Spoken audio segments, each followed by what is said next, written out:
Bismillahirrahmanirrahim. Assalamualaikum warahmatullahi wabarakatuh. Innal hamdalillah nahmaduhu wa nasta'inuhu wa nastaghfiruh wa na'udzu billahi min shururi anfusina wa sayyiati a'malina. Man yahdihillahu fala mudilla lahu wa man yudlil fala hadiya lahu. Asyhadu an la ilaha illallah wahdahu la syarika lahu wa asyhadu anna Muhammadan abduhu wa rasuluhu la nabiyya wa la rasula ba'da. Usikum iyaya nafsi bitaqwallah faqad faza al-muttaqun haitsu qala ta'ala fi kitabihil karim. A'udzu billahi minasyaitonir rajim. Bismillahirrahmanirrahim. Ya ayyuhalladzina amanu taqullaha haqqa tuqatih wa la tamutunna illa wa antum muslimun. Wa qala ya ayyuhalladzina amanu taqullaha wa tanzur nafsun ma qaddamat lighad wa taqullaha innallaha khabirun bima ta'malun. Wa qala Rasulullah sallallahu alaihi wasallam fi hadisihi asy-syarif, ittaqillaha haitsu ma kunta wa atbi sayyi'ata hasanatan tamhuha wa khaliqin nasa bi khuluqin hasan. Allahumma shalli wa sallim wa barik ala nabiyyina wa habibina wa qudwatina Rasulillah Muhammadin sallallahu alaihi wasallam wa ala alihi wa sahbihi wa man tabi'ahu bi ihsanin ila yaumil qiyamah. Ma'asyiral muslimin, Bapak Ibu para jamaah pengawas yang mungkin saat ini dimuliakan Allah Subhanahu wa taala, tentunya bismillah untuk kita sami rasa menjawab rasul syukur kepada Gusti Allah Subhanahu wa taala dan ucapan alhamdulillahirabbil alamin. Di kesempatan dalam menikah kita sami binaringan anugerah ingkang indah saking Allah Subhanahu wa taala, tasih pun paringi nikmat istiqomah anggenipun ibadah marang Allah Subhanahu wa taala, istiqomah anggenipun iman marang Allah Subhanahu wa taala. Katite ing dalem menika kanthi iman kula wau dados sami menika tergerak manah kula sami menika tergerak untuk menggerakkan anggota badan kula lan sami menika dumugeni majelis ingkang mulia menika.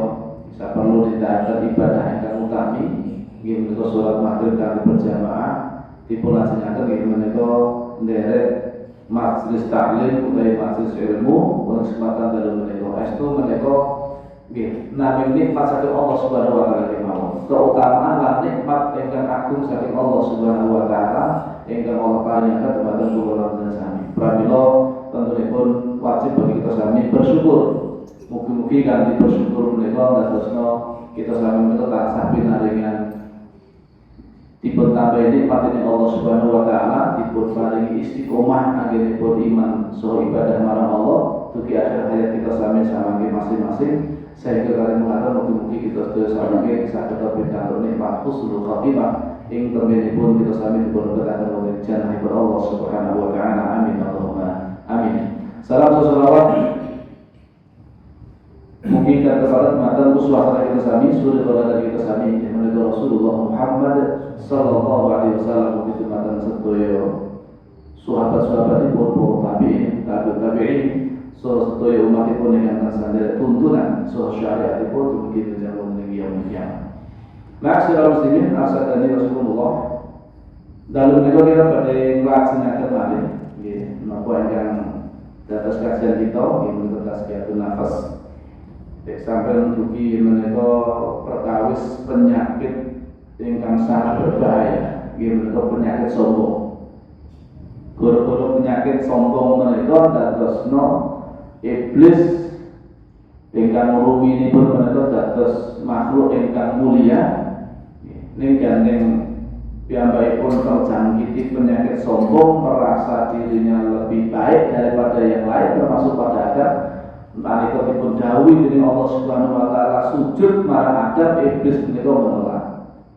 Mboten purun sujud marang Adam, amargi iblis menika merasa piyambakipun niku langkung sae, langkung mulia tinimbang Adam. Alasannya niku khalaqtani min nar wa khalaqtahu min tin. Saya itu diciptakan dari api sedangkan dia Adam hanya dari tanah. Maka iblis menika akhirnya merasa sombong, merasa dirinya lebih baik, lebih hebat. Ya, lah aku kon sujud marang Adam sing mung digawe sapa lemah. Wegah iki pun boten purun nindakaken dawuh saking Allah. Padahal itu perintah. Padahal perintah itu dados hamba sing taat, hamba ingkang takwa niku nek enten dawuh saking Allah niku jawabanipun boten sanes kejawi nggih menika apa? Sami'na wa ata'na. Kami mendengar dan kami taat. Ning karena kesombongan inilah akhirnya menutupi hati ini pun iblis menika mboten purun napa menika nindakaken dawuh saking Allah Subhanahu wa taala lan akhiripun dipun laknat dipun tetapaken dados penghuni neraka kekal selama-lamanya. Pramila penyakit setunggal ini berbahaya. Langkung-langkung Rasulullah SAW ugi sampun nyebataken la yu'minu ahadukum napa menika man kana mithqalu dzarratin min kibrin. Tidak akan masuk surga barang siapa yang di dalam hatinya itu terdapat sebesar darah dari kesombongan. Man kana fi qalbihi mithqalu dzarratin min kibrin. Darah itu kan ukuran sing paling kecil, ukuran yang sangat kecil. Niku mau dados yang terhalang saking masuk surga. Langkung-langkung nek kesombongan itu sampai sundulane. Terus kados menapa? Pramila menika dados perhatian kula lan sami para sedherek sampun kita aturaken nggih babagan apa menika bahayanipun kaitanipun dalem penyakit sombong menika. Lah sak menika berarti kita laksanaken nggih menika perkawis-perkawis napa kemawon ingkang biasanipun niku disombongi kalih manungsa. Ya. Terus seseorang niku akhirnya sombong niku sing disombongin niku napa? Dan iki biasane niku nggih tidak terlepas dari beberapa hal berikut mungkin. Ingkang sepindah hal-hal yang sombongan manusia niku sombong dengan ilmunya. Sombong dengan ilmu. Saya seperti yang merasa lebih hebat, lebih berilmu daripada yang lain. Akhirnya meremehkan orang lain. Padahal sombong versi Rasulullah niku disebutkan gimana batul haq wa ghamdun nas. Mereka menolak kebenaran langsung meremehkan manusia atau meremehkan orang lain. Merasa dirinya lebih baik, lebih hebat. Dan itu termasuk iblis niku. Iblis merasa dia lebih mulia, lebih baik, lebih daripada Adam. Pramila piyambake itu tidak sombong. Lah niki kadang-kadang utawi sering ingkang dipun dadosna kesombongan niku ilmu. Iki kados dene Qarun. Qarun niku nyombonge babagan ilmune. Nalika dipun paringi harta kekayaan yang luar biasa. Nggih, kekayaan yang Qarun niku sampai terkenal sampai hari ini nek sinten nggih mawon niku nembe nggali tanah tiba-tiba menemukan sebuah kotak. Nah, ya. Niku disebut pasane apa? Harta karun. Jadi itu saking kisahipun Qarun disebut oleh harta terpendam itu harta karun. Padahal niku kisahipun Qarun yang dipun benamaken wonten ing perut bumi dikarenakan kesombongannya. Sombong merasa pinter-pinter dhewe, tek-tekku dhewe. Akhirnya pun Allah Subhanahu wa taala binasakan Qarun bersama dengan harta bendanya pun ditenggelamkan ke dalam perut bumi. Ditelan bumi, terus dikira kenging maupun gempa bumi dan dahsyatnya. Qarun itu ketika inna ma'utituhu ala ilmin indi. Sesungguhnya saya itu dikaruniai ini semua harta benda yang banyak itu. Ala ilmin indi itu karena kepinteran diriku sendiri. Enggak ada campur tangannya dengan Allah Subhanahu wa taala. Ini karena pinter-pinternya saya. Ya, sehingga saya menjadi orang yang sukses. Nah, ini kadang-kadang dapat jebakan, dapat tiang-tiang yang menikah belajar ilmu, ini jangan sampai terperangkap jebakan iblis. Merasa dirinya sudah ngerti sedikit ilmu, merasa dirinya sudah tahu banyak ilmu.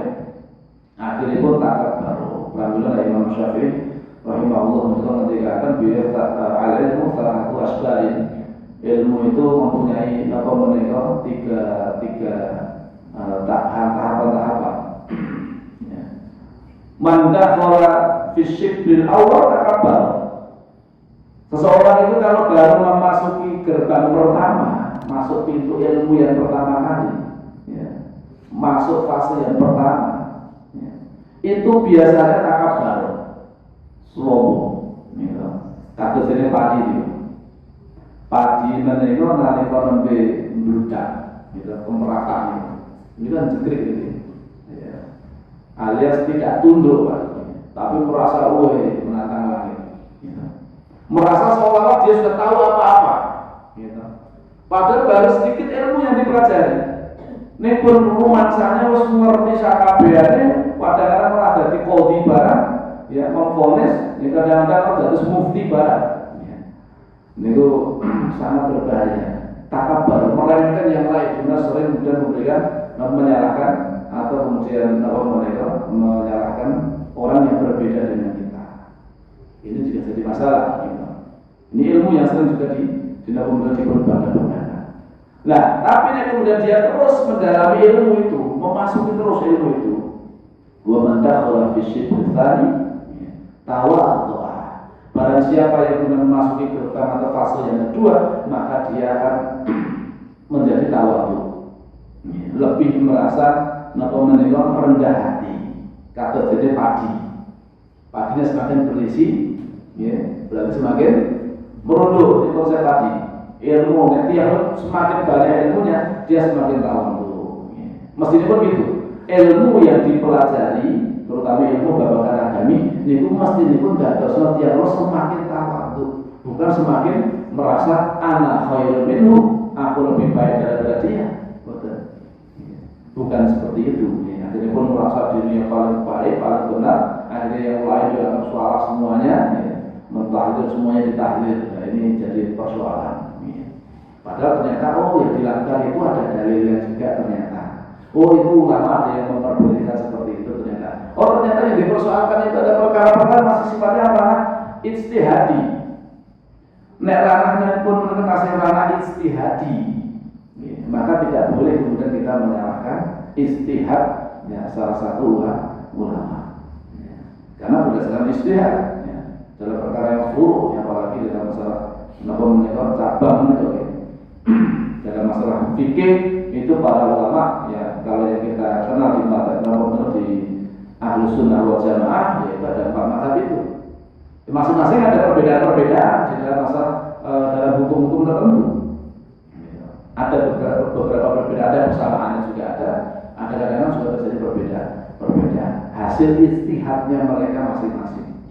Dan ijtihad itu bukan sembarangan, tidak semua orang mudah bisa berijtihad. Ya, untuk menentukan hukumnya apa itu tidak sembarangan orang bisa. Itu adalah syarat-syarat khusus itu nanti untuk menjadi mujtahid, ya, menjadi seorang mujtahid. Ya. Dia harus hafal Quran itu sudah pasti itu, Pak. Bukan sudah hafal Quran, tapi sudah memahami isi dari Al-Quran. Ya. Bahasa Al-Quran dia harus memahami, terus kemudian secara nahwu soroknya juga harus memahami kaidah-kaidah bahasa Arabnya itu. Ya. Paham tafsir-tafsirannya seperti apa, terus kemudian di hadis Nabi itu ribuan hadis yang dihafalkan dan segala macamnya. Banyak ilmu-ilmu disiplin ilmu yang harus dia kuasai. Dan terus bahkan kemudian setiap kita bisa kemudian langsung istihad. Ya, kelas kita itu belum kelasnya mustahid, Pak. Kelas kita itu ya baru kelasnya muqallid, ya. Taklid, tapi takut kepada ahli ilmi. Ya. Kemudian taklidnya pun juga tidak bisa, itu jangan taklid buta sembarangan. Ya, cuma kita ikut-ikutan, tapi tidak bisa itu sudah mengetahui. Ya, kalau punya kemampuan itu berusaha untuk mengetahui bagaimana caranya menentukan beliau mengambil kesimpulan seperti itu, seperti apa, ranahnya seperti apa, runtutannya seperti apa. Nah, itu kalau punya kemampuan, ya, itu dianjurkan seperti itu. Tapi kalau sama sekali tidak punya kemampuan, bagian awam betul-betul awam boleh, takut boleh. Ya. Takut tapi kepada orang yang betul-betul memang sudah dipercaya secara kapasitas keilmuan. Ya. Akan tapi tadi diupayakan tidak taklid selama. Tapi kemudian kita tidak boleh juga menyalahkan sing boten jadi kesempatan patos ilmu, ya, keseharian barangkali sibuk untuk mencari nafkah segala macam, dan secara akal pun juga tidak punya kemampuan lebih untuk kemudian mencari ilmu. Nah, Nah, itu tidak bisa serta-merta sudah kemudian kita salah-salahkan ketika mengikuti mazhab tertentu. Saya mazhabnya ikut mazhab Syafi'iyah, ya sudah diikuti tidak apa-apa. Saya mungkin mazhabnya Hambali, ya monggo, ya, dan segala macamnya. Karena mereka semuanya adalah ya para imam-imam mazhab yang diakui oleh Ahlus Sunnah wal Jamaah. Kayak Malikiyah maupun yang Hanafiyah, cuman di Indonesia itu mayoritasnya memang mazhab Syafi'i yang paling banyak. Nah yang ketiga, wa man dakhala fi syibr tsalis, dan barang siapa memasuki ilmu semakin memperdalam lagi, setelah awal dia belajar terus. Dia selami terus ilmu itu sampai terus belajar, memperdalam lagi ilmu. Ya'lamu annahu ma ya'lamu, maka kemudian dia akan melahirkan yang kalau itu merasa bahwasanya dirinya itu tidak ngerti apa-apa. Dia menyadari, oh ternyata masih banyak di situ ilmu yang belum saya pelajari. Ini baru secuil ilmu yang baru saya kuasai. Ternyata masih banyak samudra ilmu yang belum saya pelajari. Ini pun semakin terus dilanjutkan belajar ilmu itu. Pertama belajar menyerah, modern terakhir, orangnya itu oke. Ini belajar itu orangnya kemudian harus mentok, ini ilmu harus mentok. Tidak ada mentoknya, ilmunya Allah sangat luas. Sehingga babakan ilmu Al-Quran, itu di situ banyak, gitu. Banyak. Sehingga mungkin misalkan membaca Al-Quran ya, yang bersanad, nanti saat riwayat siapa itu macam-macam banyak. Belum nanti kok qiraahnya, ya. Ada qiraah sadu'ah, ya, dan lain sebagainya. Ini masih banyak sekali disiplin ilmu yang belum kita kuasai. Pramila, menika dados pelajaran bareng kula sami, nalika kita sami belajar ngaji, niku bukan untuk menjadikan kita itu ya, napa menika semakin merasa diri kita itu lebih baik daripada orang lain. Ya. Kemudian mengatakan anak khairun minhu, ya, sehingga kemudian meremehkan dan merendahkan orang yang barangkali belum bisa seperti kita. Ya kita doakan. Misalnya kalau dengan sedaya kita sami tonggo kula lan sami ingkang dereng purun ngaos, ingkang dereng purun salat berjamaah teng masjid, boten sadipoyoi. Nggih, boten sadipoyoi iki ajak kanthi sae-sae nek boten gelem ditutake. Mugi-mugi napa dipun paring hidayah dening Allah Subhanahu wa taala. Ngoten kemawon, kita boten enten urusane kok napa menika tidak dituntut. Ya kita itu harus bisa memberikan petunjuk pada manusia, enggak bisa. Kita tugasnya menurut namanya aja, gitu. Para dai, termasuk Rasulullah SAW itu namanya sifatipun itu aja, menyeru, dakwah, diterima alhamdulillah, orang ditompo, ya alhamdulillah. Wong sedaya menurut berdasarkan menurut saja Allah Subhanahu Wa Taala, yahdi man yasha, wa yudillu man yasha. Allah itu memberikan hidayah kepada sinten yang dipun persahkan dengan Allah, lan menyesatkan sinten kemawon yang dipun persahkan dengan Allah. Salah satu contoh misalnya bagi Rasulullah itu memang betul-betul ya, pilihan bahwa hidayah itu betul-betul mutlak di tangan Allah. Bahkan Rasul sekalipun tidak bisa memberikan hidayah taufik. Bisanya memberikan hidayah irsyad wal bayan. Irsyad wal bayan itu penjelasan, keterangan, ini dari Islam ini dipaparkan. Itu hanya bisa betul Pak. Tapi kemudian menjadikan orang pasti kudu nubu Islam, kudu nampa iman. Niku ranahnya Allah Subhanahu wa taala. Pramila Rasulullah SAW sampai bersedih hati. Di tahun itu amul huzni, disebut dengan tahun kesedihan. Istrinya meninggal, pamannya meninggal. Pendukung-pendukung setia beliau meninggal dunia. Yang lebih sedih lagi Rasulullah SAW meninggal. Dan Rasulullah semakin sedih. Pamanipun yang selama ini mengasuhnya, membimbingnya, mendidiknya, kemudian sampai melindunginya di dalam dakwahnya sekalipun, melindungi dari tiang-tiang buas menika. Sampai akhir hayatipun niku boten krasa ngucapaken la ilaha illallah. Rasa sedih. Pramila Allah menghibur, innaka la tahdi man ahbabta walakinallaha yahdi man yasha. Sak temene sira wae Muhammad kuwi ora iso maringi hidayah marang sapa wae sing mbok tresnani termasuk kamu. Walakinallaha yahdi man yasha. Akan tapi Allah memberikan hidayah maring hidayah dumateng sinten kemawon ingkang dikersakaken dening Allah Subhanahu wa taala. Abu Jahal tidak beriman, Umar bin Khattab beriman. Sinten sing ndelake atinipun Umar bin Khattab beriman? Allah Subhanahu wa taala. Rasul berdoa, ya Allah kuatkan Islam ini dengan di antara dua umat. Pilih di antara dua umat.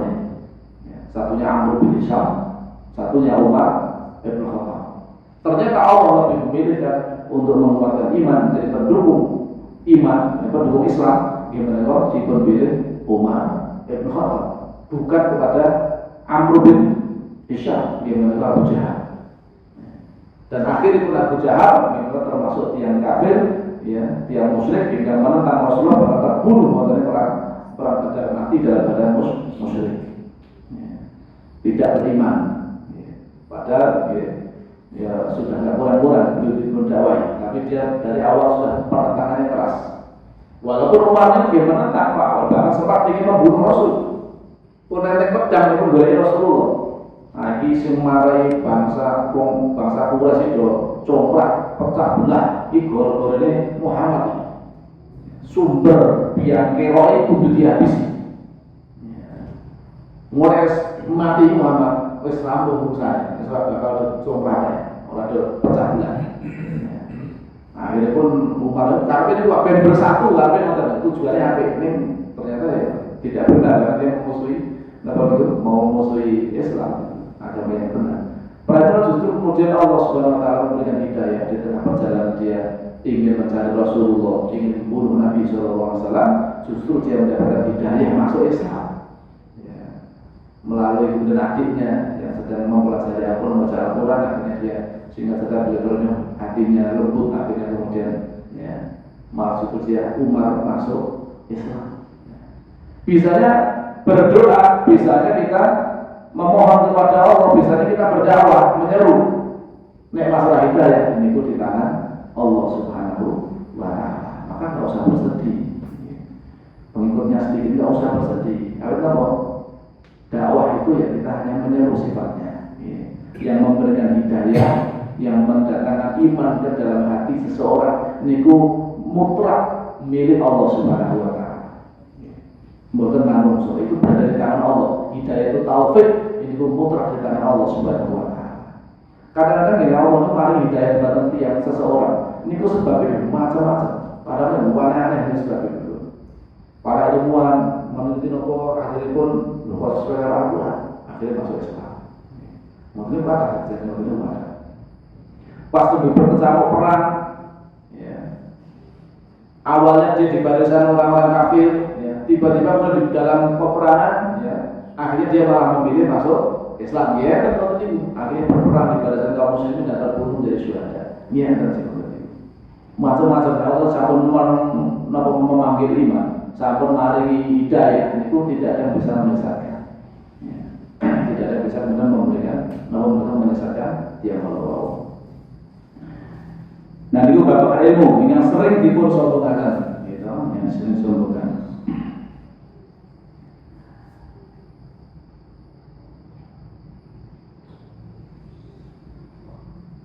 Alangkah cepat kesombongan ini merasuki sebagian ulama. Nah ini biasanya pun para ahli ilmi, yang berilmu. Ini penyakit pun ahli ilmi adalah ini orang berilmu masuk di sini.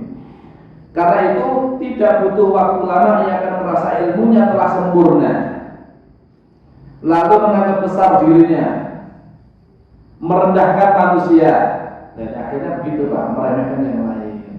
Nasi ngomong sing kapasitasnya di bawahnya itu itu tak level. Bahkan kadang-kadang tidak mau mendengarkan, tidak mau duduk bermajelis, ya, yang menyampaikan barangkali ilmunya lebih gelarnya tidak mentereng gitu ya, tidak mau duduk di situ untuk mendengarkan, ya, dan lain sebagainya. Menganggap mereka bodoh, ya, ini lebih, ya, menganggap mereka bodoh dan memanfaatkan siapa saja yang bergaul dengannya. ia melihat derajatnya di sisi Allah lebih tinggi dan mulia daripada derajat mereka. Nah ini hati-hati. Sinten kemauan yang sambung berilmu, yang sambung ngaji, yang mau belajar, aku merasa diri kita itu pun ngerti nopo. Lanjutkan belajarnya sampai kemudian kita itu bisa menjadi orang yang tawadhu, bisa menghormati perbedaan, sakit nopo menika menghargai, misalnya berwonten perbedaan pendapat di kalangan para ulama, dan kemudian tidak merasa kita yang berada di atas kebenaran sendiri, kemudian menyalahkan yang lainnya, mengeluarkan yang lainnya saudara kita itu dari ahli sunnah. Dia bukan ahli sunnah, dia itu ahli bid'ah. Yang ahli sunnah itu hanya saya sendiri, kelompok sendiri. Nah, ini naudzubillah ini. Cuma gara-gara perbedaan dalam masalah urusan cabang, ya ternyata para ulama zaman dulu sudah terjadi perbedaan pendapat. Maka ini harus hati-hati betul dalam masalah ini. Hati-hati dari jebakan iblis, ingin menggoda ahli ilmi dengan merasa ilmunya sudah banyak. Pramila menapa nasihatipun para asatid ingin menika lah ngaji itu lah tutup. Alas ngaji dipun ya betul-betul diteruskan ngaji dipun. Jangan sampai kemudian ngajinya hanya sepotong-sepotong, alias cuma dapat kulit-kulitnya tok, dan itu merasa cukup, merasa harus ngerti kabeh ilmu. Padahal itu baru kulit-kulitnya, isi-isinya padahal belum. Masih banyak belum kita pelajari. Yang kedua, yang sering dipersombongkan dening menungso nggih menika kedudukan dan nasab. Orang yang memiliki garis keturunan terhormat, keturunan garis ningrat, ningrat garis ningratan. Nah, ningrat itu kenapa beliau darah biru? Setelah darah biru berarti ningratan. Alias, nah ini kadang-kadang seperti itu. Wah ini rasnya terhormat ini, dari garis keturunan yang terhormat. Ini terkadang merendahkan dan menghina orang yang bernasab lebih rendah. Ini juga jebakan iblis, menjadikan orang itu seolah-olah nasab ini wis mulia, seolah-olah akan selamat besok di akhirat. Padahal tidak ada jaminan, tidak ada jaminan. Jangankan kita ini yang bukan siapa-siapa, sing boten sinten-sinten. Putranipun Nabi Nuh alaihissalam, niku boten beriman kepada Allah Subhanahu wa taala. Nalika dipun dawuh diajakkan munggah kapal kali bapakipun mboten turun. Mboten turun malah sombong, aku arek ndaki gunung. Yaksimuni minal ma, ingkang gunung menika badhe napa? Akan melindungi diriku dari api, dari air. Tidak akan tenggelam, mungkin gunung akan tenggelam. Ora ana ceritane gunung kok kelolok. Dalam benaknya dia betul itu, tapi ternyata Allah punya skenario. Sampai kemudian memang betul-betul gunung itu pun tenggelam. Berarti ya putra Nabi Nuh dia bagi hati ini pun tenggelam. Niku nasabnya pun terhormat.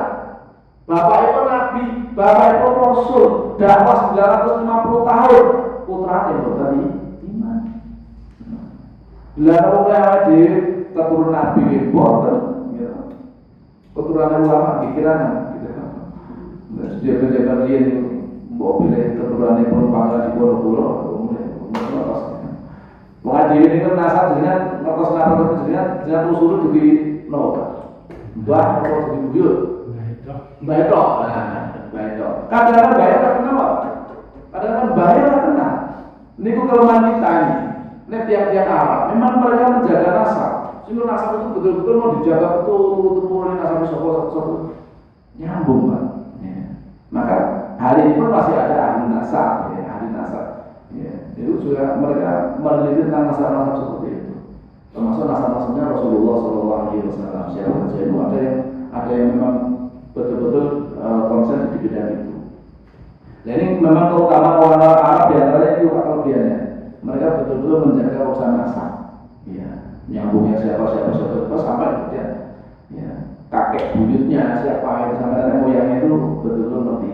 Bahkan Rasulullah SAW itu dari keturunan ibu Nabi Ismail bin Ibrahim ini kan sampai ke 60 sekian, 60 sekian keturunan dari Nabi Ismail sampai kemudian ke Rasulullah. Ini pun nyambung terus. Nah, ada silsilah nasabipun.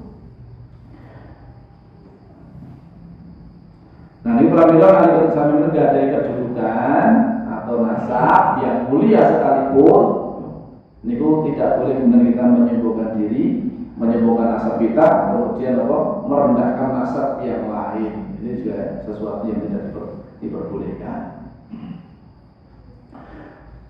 Meskipun orang yang dihina tersebut sebenarnya lebih tinggi ilmu dan amalnya. Jadi nasabnya bobine biasa-biasa saja, ternyata ilmunya lebih tinggi. Tapi karena nasabnya biasa-biasa saja, direndahkan, dihina, tidak boleh juga seperti itu. Ini merupakan salah satu perbuatan jahiliyah. Sebagaimana disebutkan dalam hadis Abu Dzar Al-Ghifari radhiyallahu anhu, beliau berkata, aku pernah bertengkar dengan seseorang di hadapan Nabi sallallahu alaihi wasallam. Lalu aku mengeceknya karena ibunya. Berarti menjelekkan nasabnya, menjelekkan ibunya. Karena ia berkulit hitam, karena kulitnya hitam. Nabi pun marah dan bersabda, wahai Abu Dzar, sungguh engkau telah dirasuki sifat jahiliyah. Mereka ialah saudara-saudara kalian. Walaupun berkulit hitam itu ya sedulurmu. Nek disambung-sambungin sopir dia nyambung nasabi. Sedulurnya nyambung. Jalur keturunan itu Nabi Adam alaihissalam. Bahkan nyambung kabeh kan. Sing berkulit putih, sing berkulit napa menika coklat, sing berkulit hitam, ya. Sawo matang, ya. Kuning dan segala semua itu nyambung. Nah dipun garis keturunan nasab itu nyambung secara kali Nabi Adam alaihissalam. Ini udah sedulur diri saja nih. Semua manusia Bani Adam itu sedulur diri kabeh. Ini hadir pun ya, beriringnya waktu orang berbangga-bangga dengan nasab. Ini nggak boleh ya, seperti itu. Itu bagian yang sering sekali disombong-sombongkan. Perkara itu padahal itu termasuk perkara jahiliyah. Padahal inna akramakum indallahi atqakum. Yang paling mulia di antara kalian itu yang paling bertakwa. Kulit hitam kalau kalian lebih bertakwa, dia lebih mulia daripada orang yang berkulit putih sekalipun. Bila yang berubah berkulit hitam, ya, mantan Buddha, tapi beliau mulia, masih hidup. Ya, itu diperdengarkan Rasul, diperdengarkan suara terompahnya Bilal terompah itu sudah di surga. Ini kan mulia. Ya, padahal mantan Buddha, orang yang kulitnya hitam.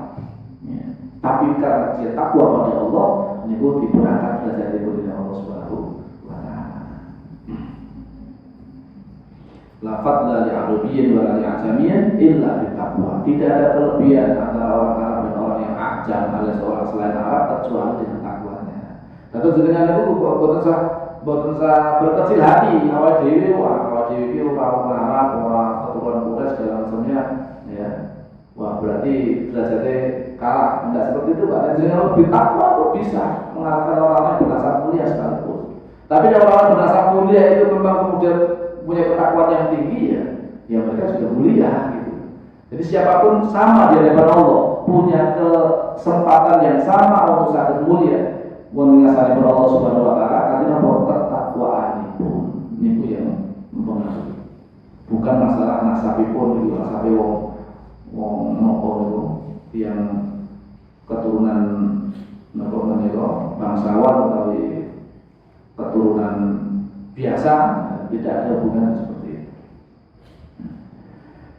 Pramila kita mengatas kesami menegak yang sampun berilmu, beriman, itu membangga-banggakan kedudukan dan juga nasab. Itu masuk kedudukan. Kedudukan itu berarti termasuk jabatan.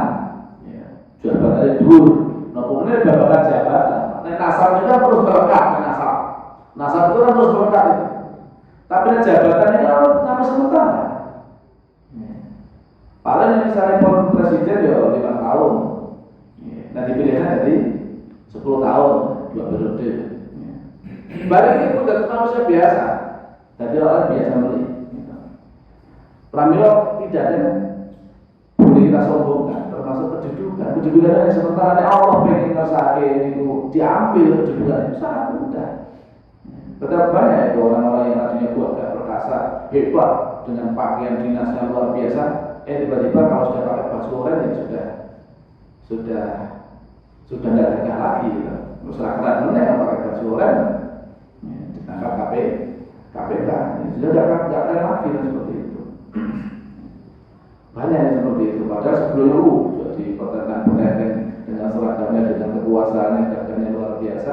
Tapi ketika kemudian ya, ditahan, ya, di penjara, ini akhirnya sudah tidak bisa seperti itu lagi. Maka kedudukan itu ya hanya sementara, tidak pantas dan tidak layak untuk kita sombongkan. Yang ketiga, harta. Menyombongkan harta itu biasanya terjadi pada orang-orang kaya, pasti. Miskin sombong ini mana? Iya ya Pak. Miskin sombong itu ada. Itu lebih bahaya boleh. Sugih sombong saya penting. Saya sih sombongnya. Mobilnya sesombong itu, mobilku halus.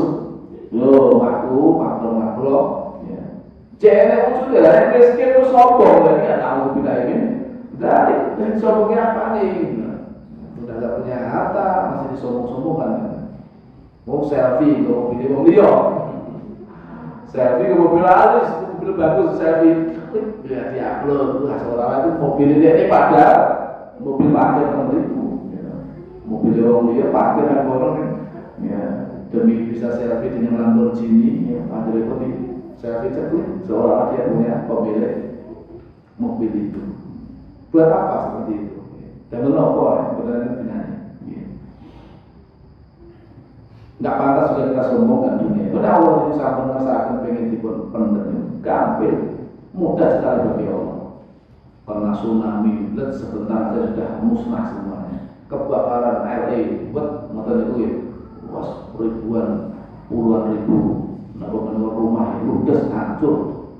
Mudah bagi Allah untuk menghapuskan seperti gampang sekali. Harta itu lancar dan sebagainya. Korun, contohnya pun jelaskan korun juga.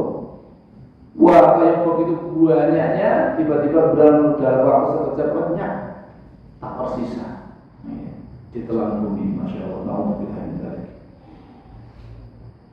Sombong dalam urusan apa? Pakaian, kuda, ternak. Padahal pakaian itu, ya.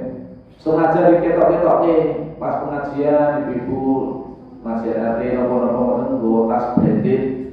Wah, diketok-ketoknya, udah ngerti gitu tas ini branded gitu.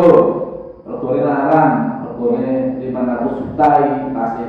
Padahal regane 500 juta kali 500.000, fungsinya sama betul. Fungsinya podo dompet itu tas itu.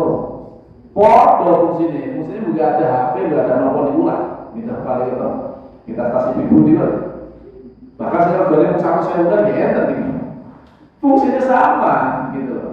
Tapi ada yang branded itu kita bangga dengan itu. Jam tangannya, jam Rolex segala macamnya juga lepiak. Ya Allah. Perhiasan, wabeh bulan itu wening tangannya buat gelang emas, sikile barang gelang digelangi barang, nang pelaku krincik, masya Allah. Itu hanya sementara dan itu tidak dibawa mati. Ya mati bisa dibutuh itu, mati tinggal itu. Tinggal pun orang manfaat tapi gunanya. Sebab gopo, sing dibutuhkan mayat itu buatan bondone. Sing dibutuhkan adalah amal soleh pun amal perbuatannya pun sing dibutuhkan dalam kubur itu sing digawa terus itu amalnya jenengan bodornya kayaknya ditinggal saudara yang ditinggal semuanya harta benda ditinggal tidak ada yang ikut maka nggak perlu kita sombongkan kuda, atlet ternak, kendaraan, rumah dan segala macamnya lalu mereka menghina yang miskin.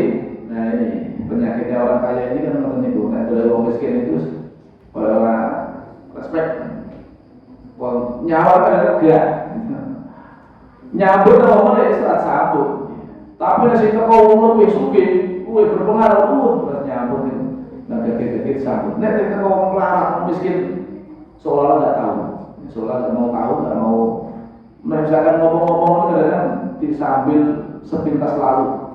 Bukan turun melihat wajahnya, tidak mau menoleh wajahnya. Ini termasuk dari kesombongan, memalingkan muka dan segala macamnya. Masya Allah. Padahal belum tentu yang kaya itu lebih mulia daripada Allah daripada yang miskin. Bisa jadi yang miskin tadi itu lebih mulia kondisinya daripada orang kaya. Ya kadang-kadang orang kayanya kelihatannya mentereng buatan, ya, parlete ngoten niku serba lek serba terpenuhi kebutuhan dunianya, tapi nek itu hasil korupsi dan nopo. Yang miskin-miskin itu apa nih? Halal, ya, hasil dari dagang, hasil dari bercocok tanam, ya, dan sebagainya dari percaya halal. Ini lebih mulia daripada kemudian kita nih suki untuk kedua jebule uang hasil korupsi. Lebih mulia yang miskin. Ini kadang-kadang miskin itu lebih mulia daripada yang kaya.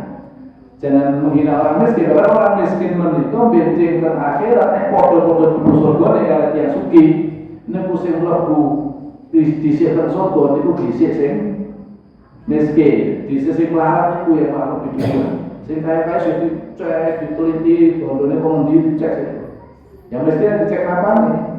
Oleh bandara sing di nganu itu, sing tidak dari bergada. Langsung los, silakan masuk surga, lebih cepat dibandingkan orang yang kaya. Sama-sama masuk surga, sama-sama masuk surga. Semua itu merupakan akibat kebodohan mereka akan keutamaan miskin dan bahaya kaya. Kaya nih sombong gitu wow. Tapi nih kaya itu kemudian kata Abu Bakar As-Siddiq, kata sini Umar bin Khattab, kata sini Abdul bin Auf, Utsman bin Affan, salah-satu yang kaya ini kok, itu kekayaannya kan bermanfaat dan berguna. Tapi kemudian kalau kaya itu menjadikan orang itu sombong, ya semakin jauh dari Allah Subhanahu Wa Taala, maka kekayaan itu menekor dan terus ya Allah semakin berat siksaan pun benci mau kehidupan akhirat. Engkang sapa sekawan yang terakhir. Perkara hal yang sering dipun sombongaken tiyang menika menika babagan pengikut, pendukung dan teman pergaulan. Yo, followerku akeh. Banyak-banyakan follower dari ini ya. Untuk pengikut ya, pendukung dan segala macamnya. Beberapa hal ini yang sering ya, disombongkan manusia kepada sebagian yang lain. Kita mohon pertolongan kepada Allah dengan kelembutan dan rahmat dari Allah Subhanahu wa Ta'ala. Alhamdulillah perkara ini wau menika yang sering dados nabi yang menika dados sombong, alhamdulillah menika kedah dipun terapi. Supados boten sombong nek jenengan berilmu yo ben ora sombong. Nek jenengan gadhe kedudukan nasab sing tinggi nggih kersane boten sombong. Nek jenengan gadhe bodho donya sing akeh yo ben ora sombong. Nek jenengan gadhe pengikut, pendukung lan teman kanca-kanca sing akeh niki kersane boten sombong. Nah itu perlu enten terapi. Terapi pengobatan supaya terhindari napa saking bahaya sombong. Lah insyaallah mungkin pertemuan pun insyaallah nanti kita kaji saran-saran menika bagaimana cara-cara dia untuk kemudian mengobati atau menerapi sifat sombong. Kanthi menika mempunyai sifat sebaliknya dari sombong itu sifat tawadhu, malah rendah hati. Itu nanti bagaimana tips-tipsnya, cara-caranya kita untuk menerapi hati kita supaya terhindar dari banyak kesombongan Allah. Insyaallah di pertemuan selanjutnya pun berarti poso libur ini. Nanti mungkin bulan Syawal mungkin mulai kajian balik insyaallah mungkin pun laksanakan kita kajian itu insyaallah. Kemudian ada Bapak Ibu yang saya tolakkan kesempatan dalam nekor bagi buatan masalah dan manfaat itu pada kita sami dan bagi kita sami itu terlihatkan saking sifat sombong. Bagi kita sami tidak ada sifat tawadhu, kita senantiasa rendah hati. Sehingga kita sami menekor sakit menanti kebenaran dari siapapun selama itu ada kebenaran. Wajib untuk kita ambil dari siapapun orangnya. Ketika itu adalah benar maka kita ambil. Mudah-mudahan kalian mengatakan kita saling mendoa kalau tiang-tiang yang sama pidato kemuliaan dipun wafataken Allah Subhanahu wa taala dalam keadaan husnul khotimah telah dipun kempalaken wonten ing janahipun Allah Subhanahu wa taala. Amin Allahumma amin. Monggo kita akhiri majelis kita yang dalam doa kafaratul majelis. Subhanallah wa bihamdika asyhadu an la ilaha illa anta astaghfiruka wa atubu ilaik. Assalamualaikum warahmatullahi wabarakatuh.